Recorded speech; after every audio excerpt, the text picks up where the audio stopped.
All right, fantastic. Another little delay on that one. Good 10 seconds. It'll be radio silence here. But joining me today, once from Philly, now entering the very chilly confines of Denver, Mr. Theodore Bloom. His friends know him as Ted. How you doing? Good, good, Alex. How are you? Doing well. Enjoying myself up here in Edmonton, and we are just talking pre-show about the weather in Denver in September, getting 4 inches of snow, which I'm sure will hit home with a lot of folks in Alberta here that know the struggle that is fall. They say September is still summer, but I would say that's up for debate in climates such as this and in Denver. I kind of wanted to start off. I mean, I don't know a whole lot about Philadelphia and what it's like to live there, but what I do know about moving from Philadelphia to a place like Denver, how's that transition been? The transition's been pretty good. We were living in Philly proper for 8 years, and then we moved to Denver proper. So we really kept with the city vibe. I can see the skyline. I'm about a mile and a half from the city center of Denver. So basically the same feeling I have from Philly. It's just a new city. What I mean by new is in 1876, I believe, Colorado was the Centennial State was founded. Okay. Um,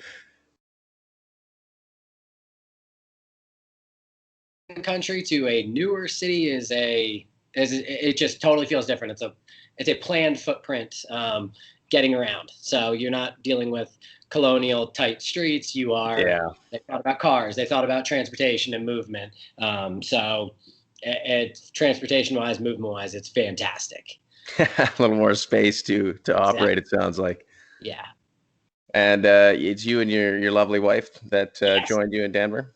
Yes. Yes. We are here living in a little neighborhood in the city and just Fully trying to embraced? start in the first year.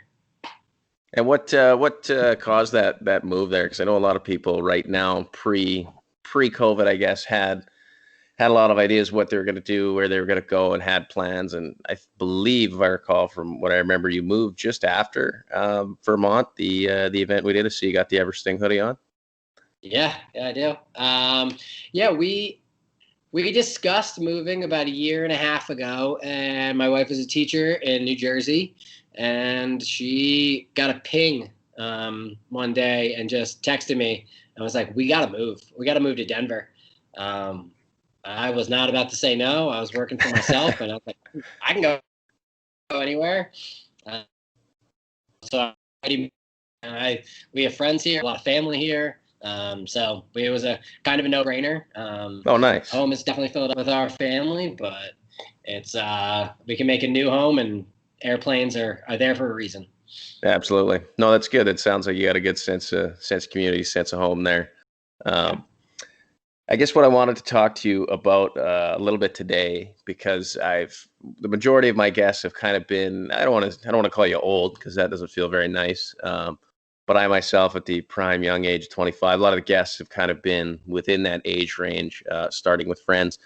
But one of the things I found when I did meet you or met you, and what clicked was the mentality you had. And, even with November Project, that's in Edmonton here, November Project Canada.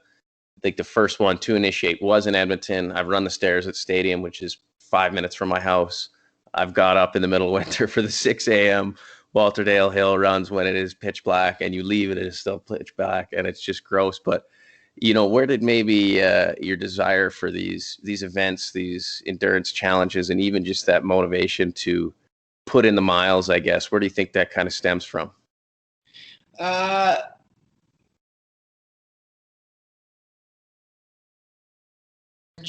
and then I felt kind of thrusted into this professional realm and world. You're 9 to 5 in an office.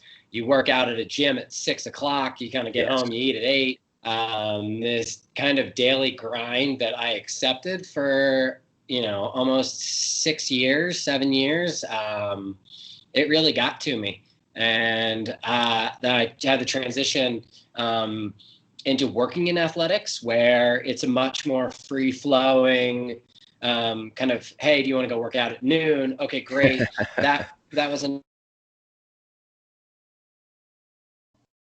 I play golf with the soccer coach, or kind of those events, doing 5Ks with the strength coach. And then I found NP through some community friends, and realizing that you have your work friends, you have your home friends. I was like, it didn't feel like a real community of people kind of like-minded. You have your friends who are like-minded, but I don't know about you. My buddies and I, we get together, we talk shit, and we drink beers. Yeah, yeah, not too many guys are hopping in for the 30K Sunday runs. Yeah, exactly. So that didn't really align with kind of where I wanted to get. People who, wanted to push their bodies and see what they could do. And that was my goal. I wasn't trying to win anything. I was trying to see, hey, how much strength do I have left? I'm 37 now, but I think I still got a lot left in the tank. And it's a great way to just kind of wake up in the morning and get some life in you. Yeah, absolutely. And do you think that, I mean, I talked to, I had our buddy Anthony on there that we both met at 29029. Oh, yeah. So aids in not only the physical health, but, and especially with November Project, getting up in the wee hours of the morning, in terms of setting your day or using it as a primer, do you find that kind of gets you going in a sense? Absolutely. I think you kind of get back into your home 7:30 and making a cup of coffee, and you're ready to start a project, to kind of continue with it. I think there's some motivation, and for someone like me, I got a lot of fire. And my wife is an Ayurvedic practitioner, and she calls it pitta. Pitta is the growing fire within you, and I have an overabundance of it for sure. This is a way to quell it, keep me a little more grounded, and I come home and I can and just kind of going on with your day without getting that energy out. I like that. I never really thought about it in that sense. And maybe what it reminds me a little bit is I often talk about fuel and what gives me fuel. And it's one of the reasons I do all the training I like to do. It's very interesting to hear that it's almost, you know what's with inside of you, right? And it's almost as if you don't do it, you're not taking that opportunity to expend that energy in some positive way. Yeah, totally agree. And it took a while for me to really realize that, because you just think you can be like, oh, I'll just turn it off.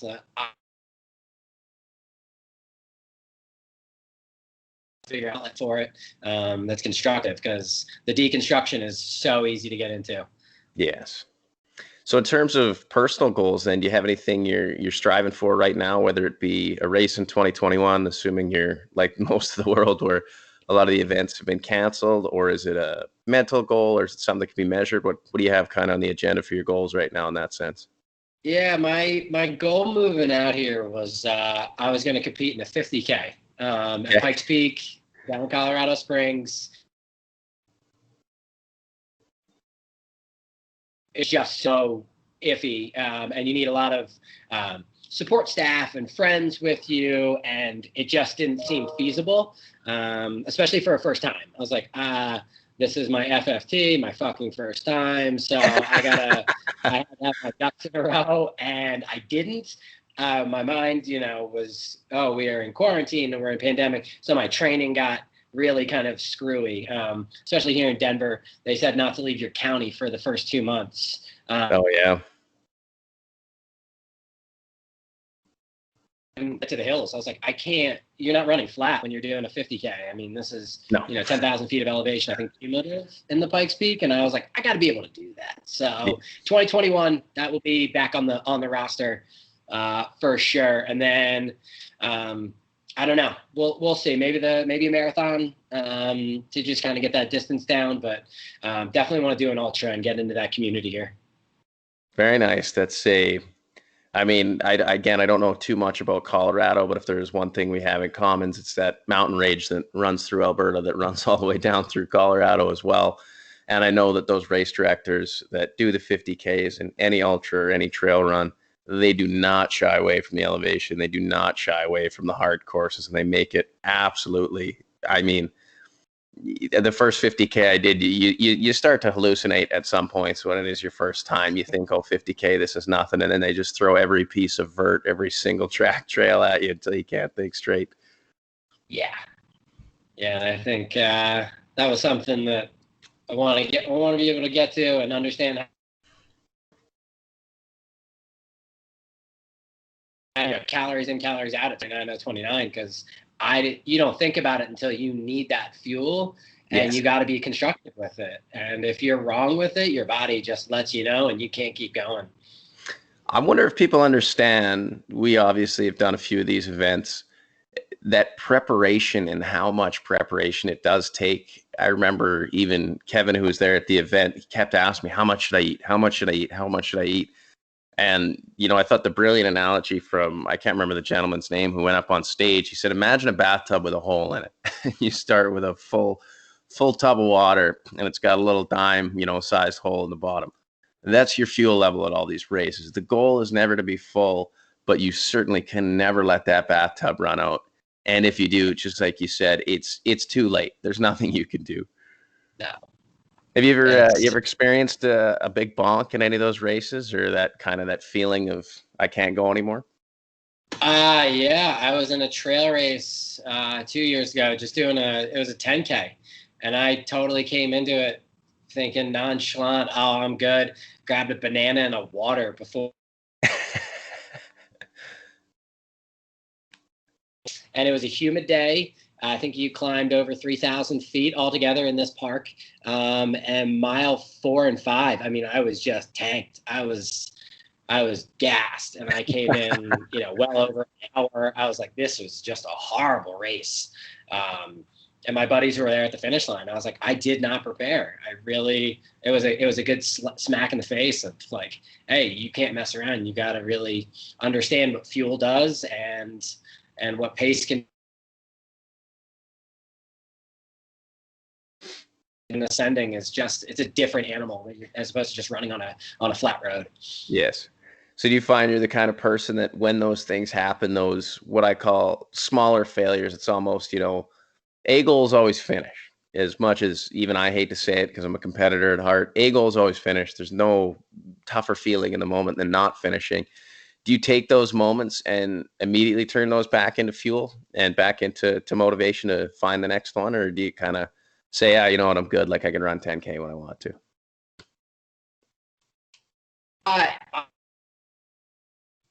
journal here of all my kind of failures and successes, so it definitely gets written down. But I think I definitely have a space to grow and kind of get feedback and get maybe some coaching with it. That's kind of my next thought is, how do I translate some of this information into usable information? And I think a really important thing is having a third party sit there and say, okay, here's what you're going to do to prep for it, not just try to do it on my own, because that's where I've run into.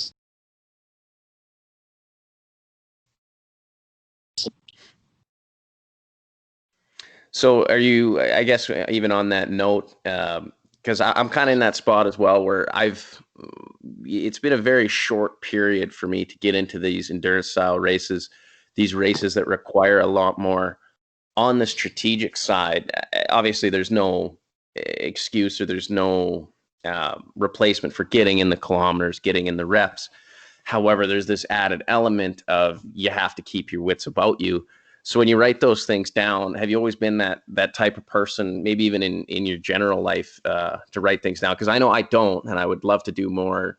I think Goggins refers to them as, or not Goggins, in I'm reading 8 Weeks to SEAL Fit and after action reports, right? And how huge it is to go back and look at that. Is it something you do in other aspects of your life, or is that kind of more just for this? No, I do. I do it for almost everything. I try and plan out my week, and then big events, I kind of will make a paragraph. Hey, how did the interview go? How did your meeting go? How did, kind of anything in life? Started with some I will write it down. Hey, we thought about this. Why? What was your reaction? What was your reaction? What was your response?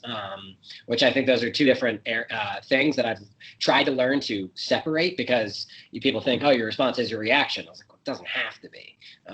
Your reaction can be something that you can feel, and then you can kind of productively go through it. But if you just let that roller coaster of emotion take over. I know for me, that comes with some holes in the wall. It comes with some shattered things, and yeah, it can get out of hand, and you're like, whoa, like that is not a good response. That's deconstruction right there at its finest. That's very impressive because I read a lot of nonfiction, a lot of psychology, a lot of economics books, and one of the things they talk about is the separation of your thinking brain and your action brain almost, or brain one, brain two, depending on what book you've read. And it's exactly that. Your reaction might be something visceral. People might see it on your face. You get a little warmer. There's something that might come up inside you versus being able to take that half step back and then respond with that knowledge. Then you're in this beautiful place where you can take both and try and approach it at the same time, knowing that, say if you told me that your aunt died, the reaction on my face might be just, horrifying and tragedy. And I might want to be sad and be right there in it with you. But the secondary thought is, what can I do for him in this moment? And then that beautiful blending of that, instead of me going, oh my God, that's horrible. And you might have been like, yeah, well, actually my aunt was 95. It's kind of weird how it worked out. And she's had cancer, but she lived a beautiful life. And then it's almost a mismatch. And this is getting a little off topic with where I want to go with this. What I do want to ask you, I guess, in all of this, to tie kind of a little bit about the mental side and the physical side and how this ties into your everyday. Have you been this person for a long time? Like when did it maybe click for you, or something you've done since school? It seems like you're very organized and you're very aware of, I guess, what I would call like that after action report, or even, debriefing as much as deconstructing. Yeah, I definitely was not this way. I'd say probably in the last 3 to 4 years, I've really tried to under growing up. I was a ball of emotion. I was a ball of anger. I'm a third child. The joke in my family is like, "Oh, you have a third kid? Oh, wow. When did that happen?" I'm like, "Mom and Dad, you really didn't tell your friends about this?" Like, it just seems cold, right? So it kind of Yes. it compounded me. It gave me some edge. Gave me a lot of negativity. Little chip on the shoulder. Yeah, for sure. And it didn't serve me. But I looked at it like it was my character. I had some bad jobs. I had some, bad moments. I think getting married, and really understanding myself more, and my wife's work through yoga and Ayurveda, she's really helped me kind of focus that and understand it. And now I'm kind of trying to lead myself as much as I can, to figure out more and more, because yeah, it's a whole book that I haven't read yet for sure, with myself. So I'd say the last 3 years I've really tried to focus it, and then coming out to Colorado has really given me an extra level of that, because I can get lost in nature a little bit. I can really get my thinking, and my emotions out on a trail, and come back and just be a better person. I really, really enjoy that answer, because I think if there's one thing I'm trying to implore or impress upon anybody who gets the chance to listen to these, is it doesn't matter where you're at in terms of mentality. If you know where you want to go, it's not as hard to make those small changes, those daily changes that bring about the ease at which you can operate in your physical life, your mental life, your personal relationships. And to hear, you're coming up on 37. So at, let's say 32, 33, that's when you started to make those changes. For somebody like myself, who even at times like this feels so incredibly stuck from day to day, it's so nice to hear that, oh yes, no, this is something you need to work on in general. It's never really a finished idea or a finished project. And it's just, I don't know, I think it's such a brilliant takeaway for people, is there's always time to pursue what you want to pursue. If you can, if you have that privilege and you can create that opportunity, that there's no reason why you shouldn't. Yeah, no, I agree. And I wish at 25, someone had pulled me aside and said, you don't need to, force every day from 7 to 7, and then, crush 8 beers and then go to bed. Like, life doesn't have I mean, life was great. I was living in Southern California at that age, but I wish I had the wherewithal to be like, wait a second, can I go to the beach, have a moment, learn to surf? I didn't even learn to surf. It just was, that's the way it was meant to be for me. And, now I'm having that realization.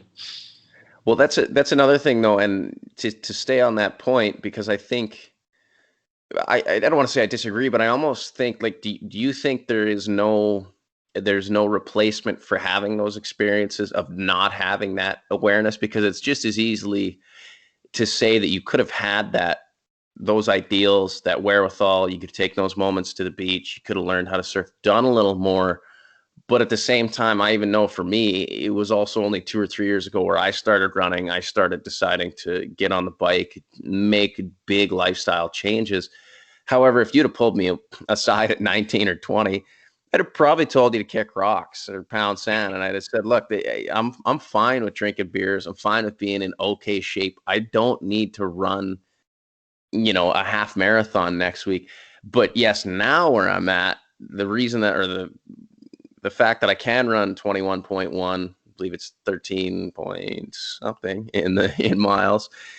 If you would have told me how much that would aid in my ability to get things done at work, my ability, like my sleep schedule, my healthy eating, if you'd have told me those things, I might have bought in. But it almost seems, and Anthony talked about this a bit, and maybe, I want to see what your thoughts are one way or the other.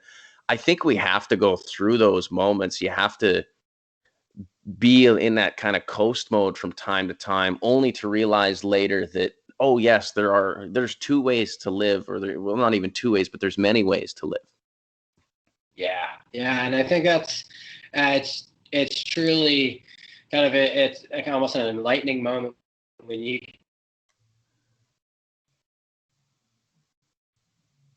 I think is really eye-opening. And it doesn't even need to be with like, oh, you have to go run and do endurance things. But I don't think anyone tells you when you're done school, like, hey, I know you're going to work and make money, but like having another something to do to constructively create your time, I think is something really hard. It's a hard lesson to learn. I have friends who, come home from work, still do the same thing. We're 36, yes. 37.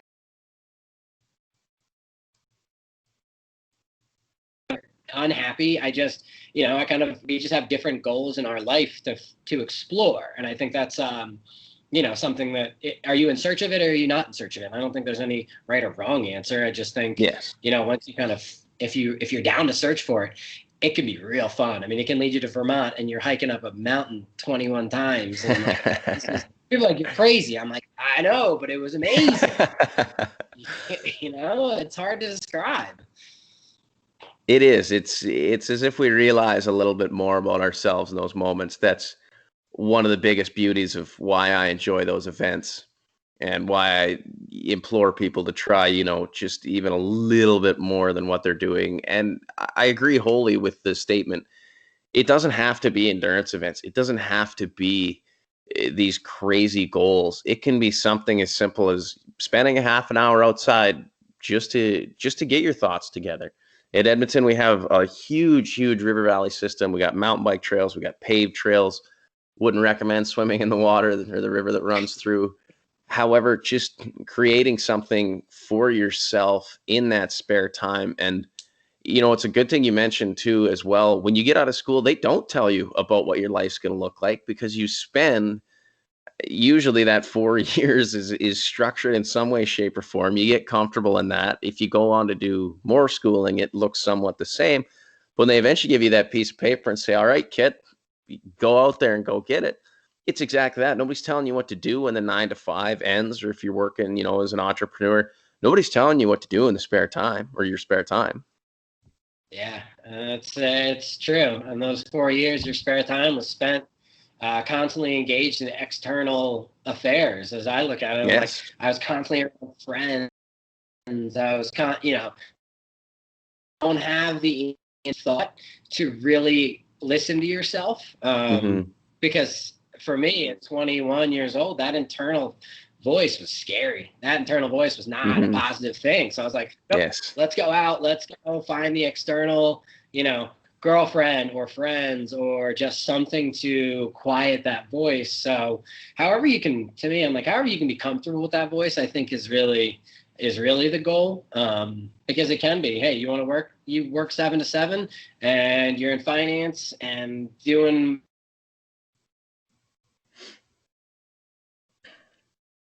whatever you can do for yourself. I think you find your moral compass that way too. And I really realized my moral compass is it's got a pretty high degree, and I can't just crush through work and be satisfied with it. That's very interesting. It's another thing I didn't really look about or think about in terms of that moral compass or that direction. So in that, because I kind of want to stay on that, and it seems like a long transition or a longer transition, especially when you can break it out through those years. With being in this pandemic, with the move, with a lot of bigger changes, whether they were planned or not, or how long they were planned out for, what have you realized maybe about yourself in just the last 6 to 12 months about yourself that maybe you didn't realize about yourself, even a year or 2 years ago? Yeah, it's a really good question. I think there's been a lot of growth I've had. I think coming out to Denver, everyone definitely views Denver, Colorado, much more organic, free-flowing way of life. And I can definitely see that. I agree with it. The intensity and the grind, I don't think it's every day, a huge tech scene and everything. But I think for me, and what I've tried to do in finding my next journey in my career, is to find a company, find a people, a community that I really believe in. And I'm not full-time employed right now. Been looking and interviewing with companies, and that's the first thing I tell them why I applied to the company. I say, hey, I really agree with the way you're doing X, Y, and Z. That seems like a really good step.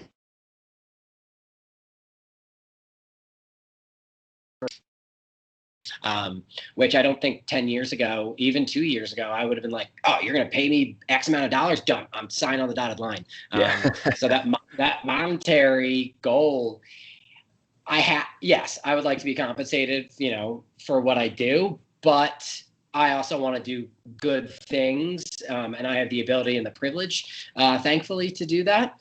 And I think if things will work out the way they should, and I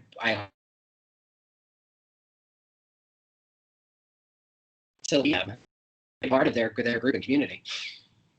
So community then is obviously not only in work, but how big of a part does community play? It's something I've touched on probably shows 1 through 7, because I think it's going to be a huge factor, especially as we come out of this, and something that people are missing right now, myself included. Those smaller communities, those people that you would see day to day, that really aided in the mental health, for me at least, of keeping up with the people I genuinely cared about. How important is community gonna play a role then in your life, and how much does it play a role right now?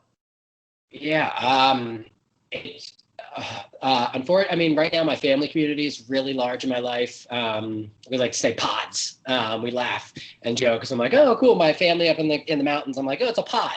I have no idea if they're actually going out and interacting with other people and not making it a pod, but those are the people we're seeing right now. And I think what my goal with my community and my career would be aligning them is I want to work. We see life in a similar way, and that can be maybe political, that can be maybe recreational. Maybe they're an endurance athlete. Cool. What else do you do? Awesome. Like, we share that in common. Maybe it's political. Hey, we understand humanity and people's lives, and especially through this pandemic, the disregard for human life it's scary when you really hear people try and break down and call this thing a hoax. It scares Yes. me. People just don't value 193,000 dead. That's just America. I'm like, I don't know. I don't know why someone would make that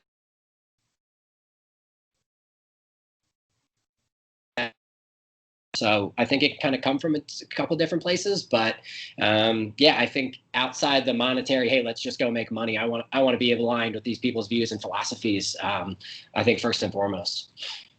That's brilliant. That's actually a very similar sentiment to the last guest we just had on, and it's something that I'm hearing a lot more. And it's interesting when you have these longer conversations with people, because I found even with at work, there's a lot of people I feel that I know in terms of I could tell you about their family, I could tell you about a few of their interests. I could write a one page bio, I guess, on these people. However, to really understand what drives people and what aids in having that sense of, I would almost call it pride. It's it seems to be something that this generation, my generation, I imagine you're probably, as far as the data people are concerned, we're in the same generation. Yeah, I think However, so. I think there's a large commitment, and it is a large part of what brings me hope moving forward, is that we're conscious about the other people that we could have an impact on. And from the most small of interactions to the largest of interactions, just the ability to be conscious of that, I think, is going to be so huge in creating a world that we find sustainable and human driven, sense of community, and genuinely inclusive. Yeah, yeah, I 100% agree, and that's one of the things I think November Project definitely preaches about. Big thing that understanding of, we have that sense, and I think more companies are taking that into its Hmm. credo and trying to find that. And it's not an easy. You can't just come out and say, "Hey, what's your philosophy on humanity?" Like, that's you got to really build a personal relationship with somebody, and you'll get to know them. Because I think the scariest thing for me, I say scary, but is finding out maybe your family member is actually just doesn't regard the humanity in the same, like, my dad and I see the world very differently. And I think if a Hmm. couple of years ago you asked me how you view it, I'd be like, oh no, we're same, very similar. Like, we both understand this. He raised me, to view the world like this. And now I'm like, whoa, man, it feels like we're on the opposite sides of the battlefield. Yeah, it's definitely a strange place to be, especially when it is family. Yeah. I find with, even my parents, it's a brilliant blend of almost ignorance and bliss sometimes out of my dad, to the point where it's you have a tough time arguing with him, because he just hardlines the, well, you can only control the things, or sorry, you can only worry about the things you control and try not to worry about the things you can't. And that's a great way to approach life if you're trying to eliminate emotions, both positive and negative, and really hone in Yes. on what you can control. So I appreciate that aspect.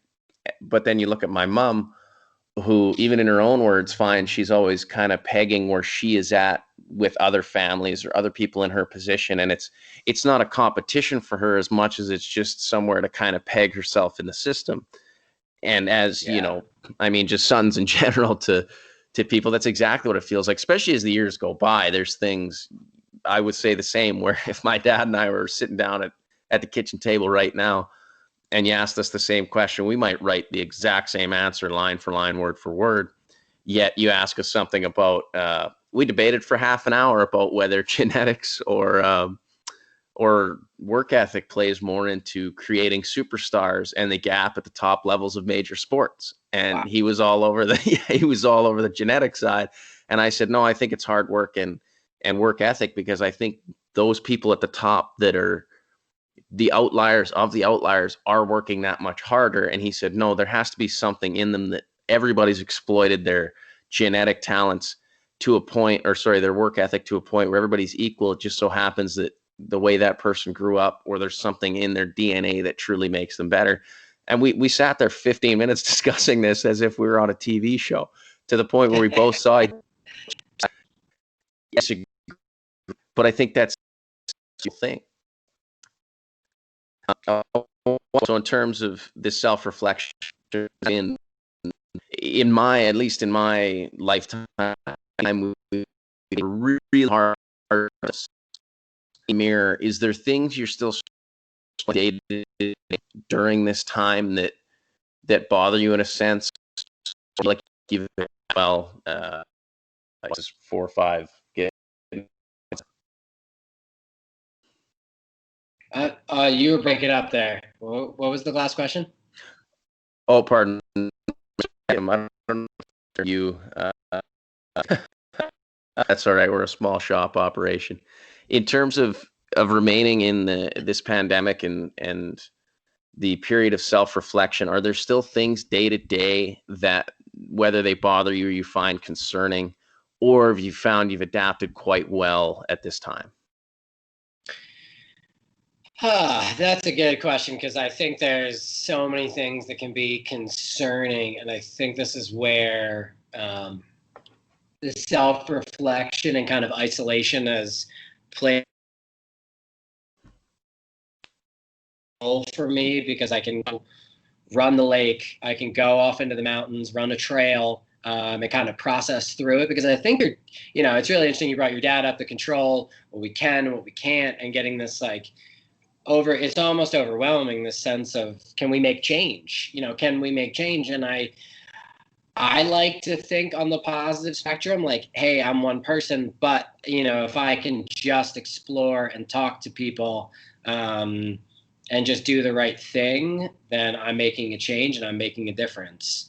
Whereas I think you can get down the negative route, or you can get down the route of just, no, we're not going to do anything. It is what it is. And I think for me in this time of, kind of, I look at it as an opportunity to explore, try to stay positive, and feel like I can still make a difference. Because otherwise I think I would spontaneously combust.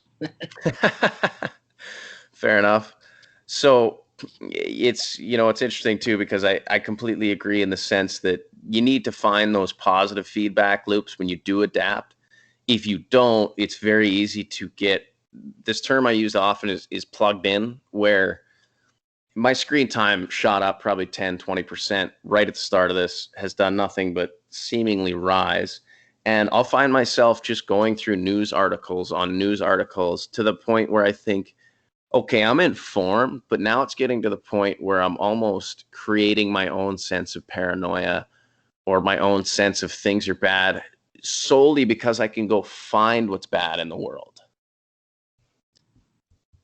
Yeah, yeah, it's the information age, which I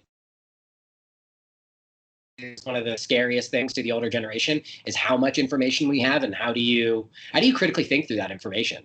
How do Yeah. you kind of discern, is that true, is that false? And I'm thankful that my education has taught me to really be able to kind of say, I don't know if it's true or false, but somewhere underlying, someone wrote this for kind of, how do Yes. you build upon the Yes. affecting our community, because there is, especially in a pandemic, I mean, we've never experienced this. So how do you believe, oh, this vaccine will help? Like, do you take the vaccine at first? I don't know. I'm more philosophy, like, I'm going to see how the first 100,000 people deal with that. I don't know. It's scary. But my sister is like, I'll be the first one doing it. I'll be the trial. Like, she's in it because she has 2 kids, and she wants to more normal. So I can get it. So it's a hard discussion for sure. No, it is. I agree with that. And even on that specific example, I'd probably be right there with you. Let the first trial go through. I'll keep isolating. I'll keep staying home for a bit. And we'll see how that plays out a little bit. Yeah. That is neither here nor there in this sense. So we talked about a few things, mentality, life during COVID, personal goals. Is there anything, I guess, that maybe as of late, because it's a pretty big year, especially in the United States, the election's coming up. People are seemingly battling on ideologies more than we ever have. And almost what COVID feels like to me, and I haven't expressed this except to a few people I know, it feels like a war without the war. It feels like this is the first time we have had to say, we need to do what's right for the greater good, whether we like it or not. And I think that's what a lot of people are struggling with, is trying to still have the ability to say, yes, woe is me, because you need to be able to experience your own emotions and your own experiences as an individual. However, it's the first time we've really been asked to set aside our, maybe not even beliefs or values, but set aside our personal ambitions for the greater good. Yeah, that's where, I mean, self-interest, right, outweighs the greater good a lot. And it's, I can understand it, why it happens that way. I think the war with, so you can't go outside and be like, okay, today I'm going to fight COVID. Like, it's just Yes. not, this is not a something you can't call someone and be like, I found it. I found COVID. And get it. It's Way right. to It's get this like, bitch right like, now. yeah, it's like, no, that's not how it works. And I think, yeah, I want to hope that people have the greater good in mind. I think the mask battle is where you can see self-interest versus the Yes. greater good, because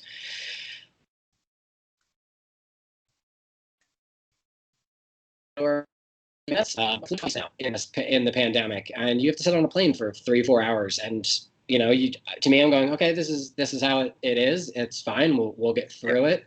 But for some people, that's not okay. That's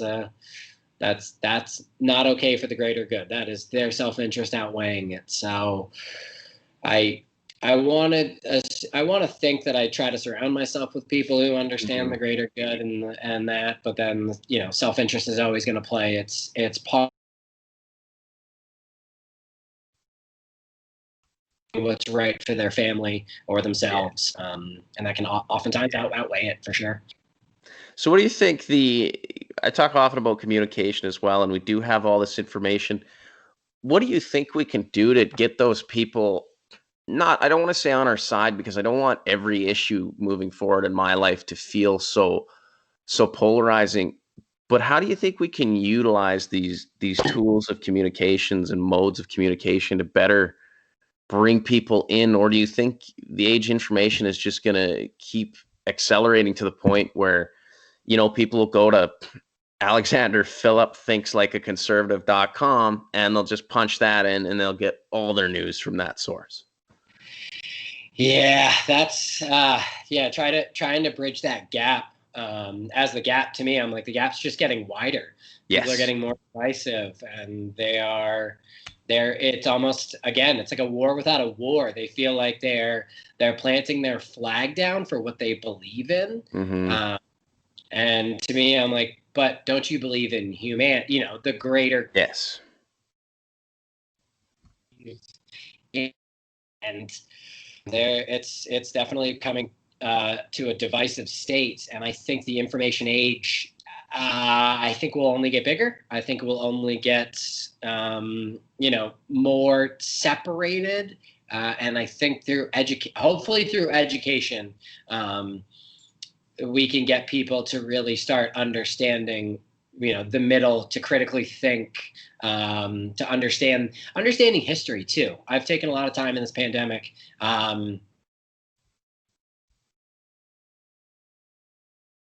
pollution that in the United States is kind of whitewashed over and is taught in this very kind of quick manner, and you have to take a college level course to really understand the thinking behind it.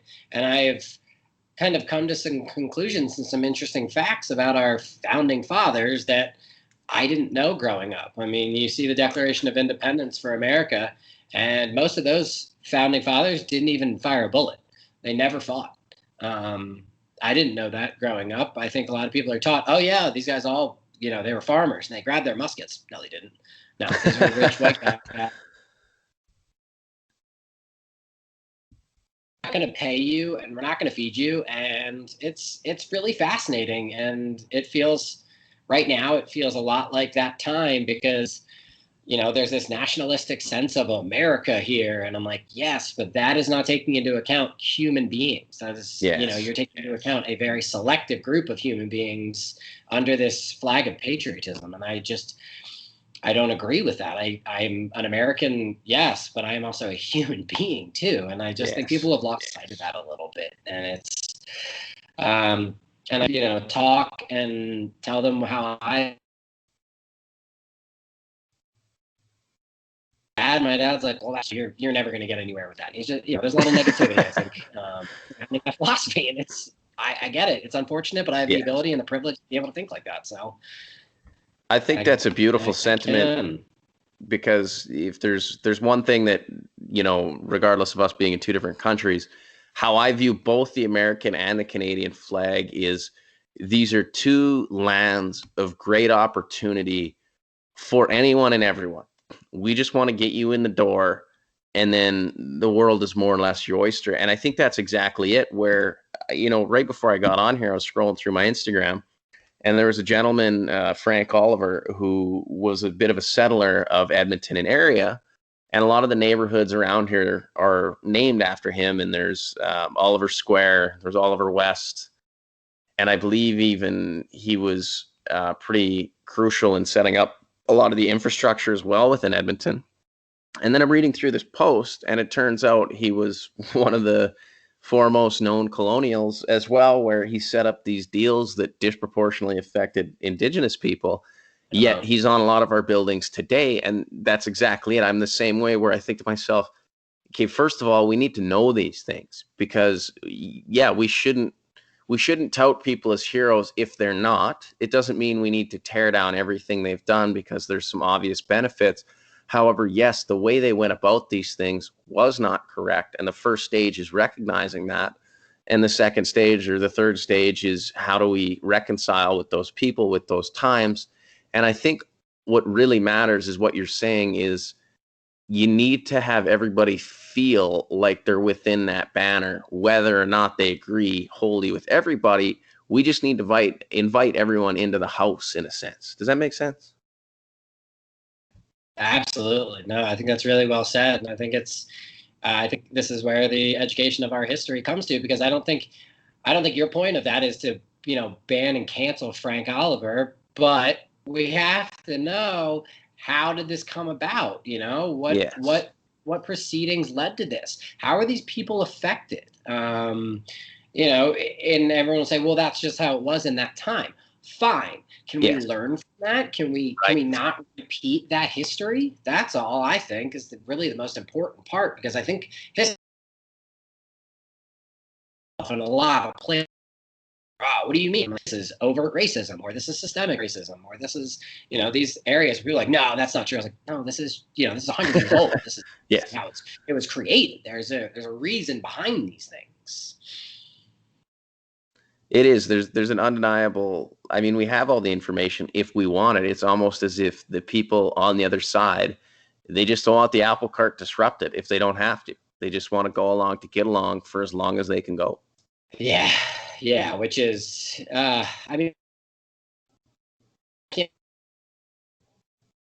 your head down and being a consumer. And that's been my kind of the last month. I've really thought about, being a producer or being a consumer. And it's Hmm. harder to be a producer, definitely harder to produce and speak and kind of get your thoughts out there, your ideas out there, your projects out there.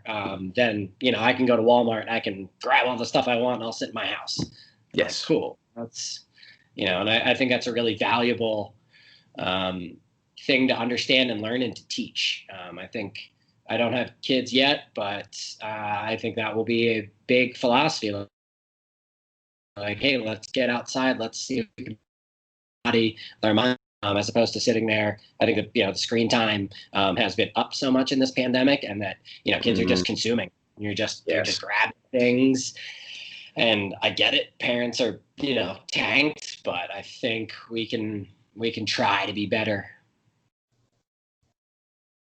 I agree. I think it's almost a general level of awareness, and I am far from potentially, those stages in life and having to think for others in a greater sense of dependency, not the greater, good of my communities or the good of the people I know and care about right now. However, that is going to be, I think, one of the largest balances moving forward, is how do you remain mindful while also remaining, in this sense, plugged in? And, can we strike that balance and have not a standardized version of it, but can we put that out into our little circles and say, hey, here's what we've done to create a physical space that's comfortable, a mental space that's comfortable, and what that looks like is X amount of screen time or X amount of outside time or community time, whatever it is. I think that's going to be one of the biggest, if not the biggest challenge for the generations even below me that are coming up through life. No, I agree, and it's easy, I think, for you and I to say, we can just get outside and do this. Like, we're not Yeah. parents, I'm like, I'm not a parent. I don't know what your capacity is. I don't know how much fuel you have left in your tank. Yeah. How big's your bathtub? And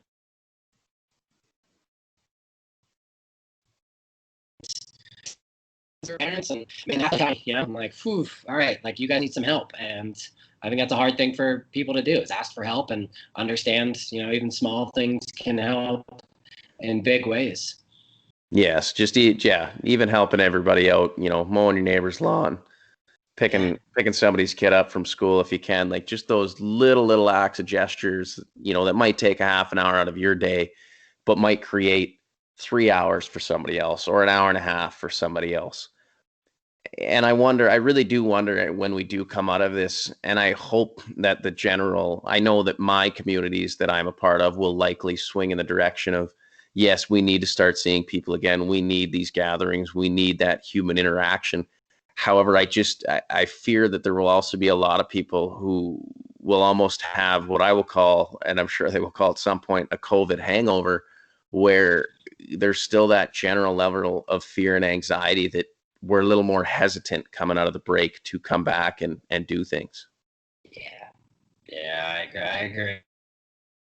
So I want to ask you one more thing before I get to the finale, because the finale I like to Yeah. leave kind of a bit of a soapbox opportunity for the guests. Um, Goals and dreams going forward. Obviously, they can be a lot of different things, and we brought this up yesterday a little bit. Is what do you want your world to look like, or say this had never happened but now that it has, it will give birth to a a period of regrowth, a period of restructuring, a period of reflection, all these things that COVID has forced us to do. Are there things in your life that you're going to be looking forward to when things resume, or is there an ideal in your head that is missing a little bit right now? Um, I think the goal for with life, when and if life kind of resumes, gets back to capacity. Hmm. I hope we can. I hope people realize they can vote with their dollar. In the biggest sense Ooh. that supporting small community restaurants, shops, and areas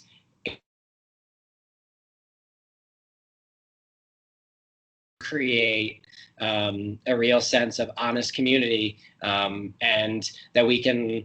I think it's amazing what Amazon has done, and Target, and these behemoth companies. But to me, I'm going, you're not supporting your local people. You're again, it's self interest, and I'm hoping out of this that we say, okay, all these people have been, shut down, torn up by this pandemic.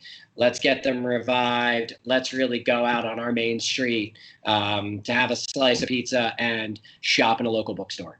I think that is something I have really last couple of years. Obviously, I have an Amazon account. I'm a Prime member, totally.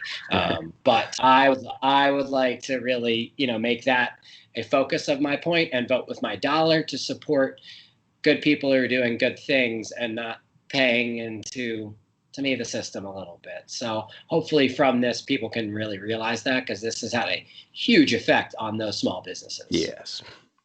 No, that's awesome. That's, I think, something especially that I was more conscious of at the start of this, to the point where I was buying all my coffee from the local roasters. I think we got about 7 to 9 just within Edmonton. My dad's always Wow. getting the 3-pound bags of Starbucks, and I thought, well, what is the price difference? Is that even an issue? And then I go and I meet the guys from Roasty, is the place here, or at least that I go to. And you start to hear the stories of how they started this and how the guy flew down to Nicaragua and Colombia and met the people who supply him with beans, and why they thought it was a great location, and what they're doing within their community, and how they're supporting. Like, they have their own, they got a fire hall label on one of them that supports the fire halls charity. Another one there was for a rugby team. And it's just those little things. And all of a sudden you feel like, yeah, I might be paying $1 or $2 more a pound, but this cup of coffee means so much more to the communities that I'm part of, and that, 10 cents or 20 cents they might take off the top. Like you said, you know that it's going to something good. Yeah. Totally agree. And I think coffee is an easy place to start too. Just, I think it's something people regularly do. Why not have an impact through your cup? Exactly. Okay, so this is the bit of the grand finale. Side note, because you're from Philadelphia, and I know you love sports. Pardon the interruption. You're very familiar with PTI?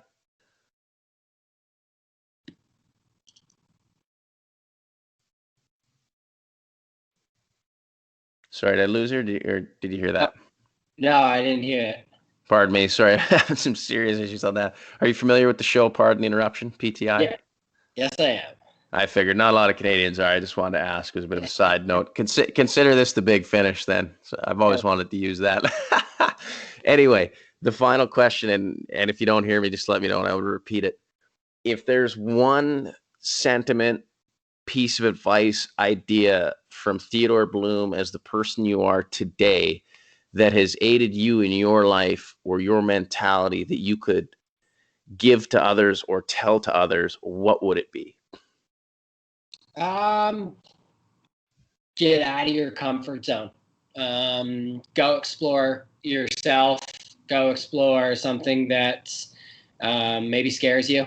Yeah, I like to think I do something that scares myself every day. Can be just from reading an article that I might not want to click on because I am wary about the effect it'll.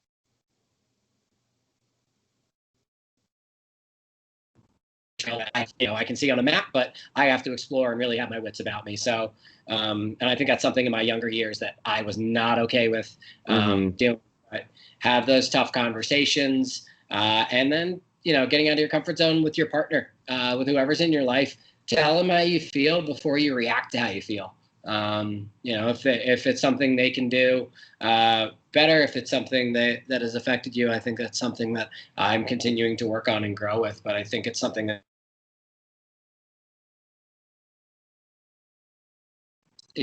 push it down, they hide it in, and they don't say, hey, that really affected me. And I think that's a big area that we can all get better with.